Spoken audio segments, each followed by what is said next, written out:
போயிட்டு நீங்க பிரசவத்துல பாத்தீங்கன்னா ஃபர்ஸ்ட் தலையை தான் வெளியே எடுக்கிறாங்க, அப்புறம் தான் எல்லாம் வருது. அப்ப ஃபர்ஸ்ட் என்ன? மைண்டு தான். இன்னைக்கு நம்மளுக்கு சரீரத்துல விடுதலை வர்றதுக்கு முன்னாடி எங்க வேணும் தெரியுமா? இங்க வேணும். அவன் பார்வன் கிட்ட போறதுக்கு முன்னாடி நான் திக்கு வாய் மந்த நாவுன்னு சொல்லிட்டு இருக்கிறான். அவன் சொல்றான் என்னுடைய நாவுல விருத்த சேதனம் இல்லாதவன் நானுன்றான். கர்த்தர் சொல்றார், டேய் நீ போ, நான் உன்னை கடவுளா மாத்திரு. இப்ப மைண்டு மாறிச்சு, தைரியமா போய் நிக்கிறான்.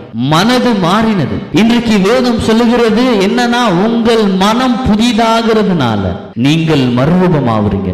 நான் எத்தனையோ பேரை பார்த்திருக்கிறேன், வியாதியில சுகமானவங்க மறுபடியும் வியாதியில இருக்கிறாங்க. கடன் பிரச்சனையில இருந்து வெளியே வந்திருக்கிறவங்க திரும்ப கடன் பிரச்சனையில இருக்கிறாங்க. போராட்டத்துல இருந்து வெளியே வந்தவங்க திரும்ப போராட்டத்துல போறாங்க. என்ன எங்க பிரச்சனை தெரியுமா?